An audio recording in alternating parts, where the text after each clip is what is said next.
क्या TikTok use करना safe है?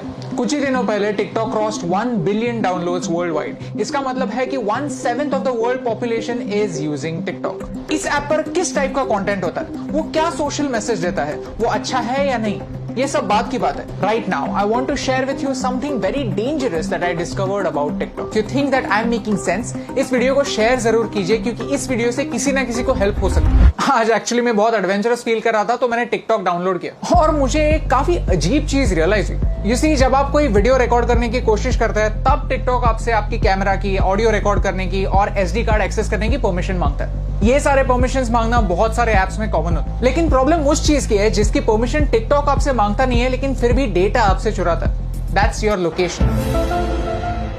आप ये खुद चेक कर सकते हैं। सेटिंग्स में जाइए और ऐप परमिशंस में जाकर टिकटॉक को सर्च कीजिए। लोकेशन का कहीं पे मेंशन भी नहीं होगा। लैंग्वेज सिलेक्ट करते वक्त मैंने सिर्फ इंग्लिश सिलेक्ट किया था, फिर भी मेरे फीड में हिंदी वीडियोस है, मराठी वीडियोस भी है। टिकटॉक को कैसे पता चल रहा है कि आप कहां पे? जस्ट एज अ प्रिकॉशन मैंने लोकेशन भी ऑफ कर दिया था। लोकेशन ऑफ करने के बाद गूगल मैप्स भी ठीक से नहीं चल पाता, आरोग्य सेतु ऐप भी नहीं चलता। These important apps also can't work without you giving them the permission. मैं मुंबई में हूं, मुझे मराठी आता है, मुझे हिंदी आता है, ये टिकटॉक को कैसे पता चल रहा है? If you want to cheat your location, there is a very simple trick called a VPN, virtual private network. Okay, so मैं अभी एक VPN यूज कर रहा हूं और मेरा लोकेशन मैंने USA में सेट किया। On YouTube all the ads that I am getting over here are from the US। So मैंने YouTube को ट्रिक कर दिया। एज यू कैन सी मेरा हॉटस्टार नहीं चल रहा है, और मजे की बात यह है कि अगर मैं टिकटॉक पे जाता हूं तो I can see all the same videos. So how is TikTok doing it? I found the answer.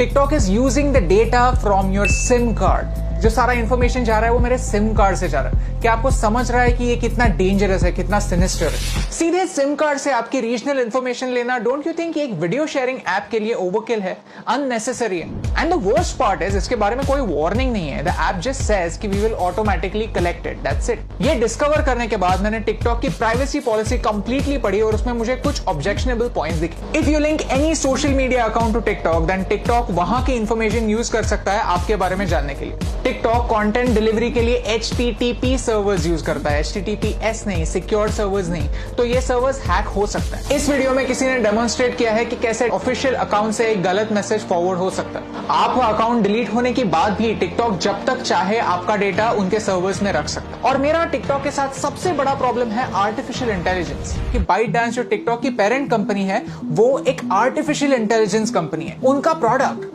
Content creation का प्लेटफॉर्म नहीं है, उनका प्रोडक्ट है algorithm. You see, China wants to be a superpower in AI by 2030. Computer की भाषा क्या होती है? Zeros and ones, binary.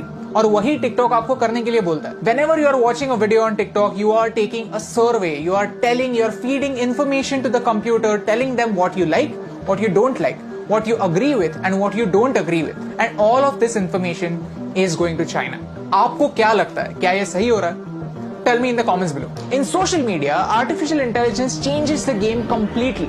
Computer decide करता है कि आपको क्या देखना चाहिए और क्या नहीं देखना चाहिए। सर्च का ऑप्शन ना होने की वजह से प्लेटफॉर्म कंट्रोल करता है कि आप क्या देखेंगे, और ये एक बड़ा प्रॉब्लम है। ओके, सो चाइना पर आता है। चाइना में ऐसा लॉ है कि if you are a Chinese company, then you have to share the data that you collect with the Chinese government. And because of this, Indian ministry of defence ने armed forces को 42 apps अपने phone से delete करने के लिए कहा। India does not have a proper data protection act. We ourselves need to be extra safe. China में freedom of press है ही नहीं। पूरी प्रेस गवर्नमेंट के कंट्रोल में। Syria, Saudi Arabia, Afghanistan, Somalia, ये कंट्रीज भी फ्रीडम ऑफ प्रेस की scale पर चाइना से ऊपर आती हैं। और यही सारे रेस्ट्रिक्शंस उन सारे लोगों पर भी अप्लाई हो जाते हैं जो चाइनीज एप्स यूज करते हैं। Start talking about Tibet, start talking about Hong Kong, start talking about Taiwan. अगर आपका वीडियो स्ट्रेट अवे बैन नहीं हुआ तो वो ज्यादा लोगों तक नहीं पहुंचेगा। यू सी, आज चाइना को तिब्बत से प्रॉब्लम है, कल अरुणाचल प्रदेश से भी हो सकती है, लद्दाख से भी हो सकती है। If you can't talk about this stuff, how will you know about it? How will you raise your voice? And by using these Chinese apps, we are supporting China's version of the internet.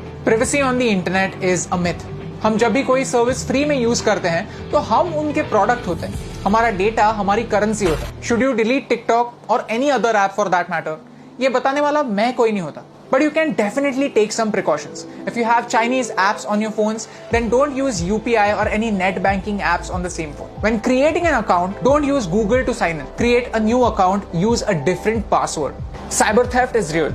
Keep changing your passwords and keep your emails safe. If you go to haveibeenpawned.com, you can find out whether your personal information has been breached. All I want to say is this is not TikTok versus YouTube. I am giving you TikTok's example because TikTok is popular and you can check it yourself. If you are a TikTok creator, then this concerns you more than me because आपका data ज्यादा share हो रहा है. It's important for you to know कि China के products को सस्ता मत समझिए, चाइना के एप्स को फ्री मत समझिए because everything comes at a cost. My question is, can you pay the price?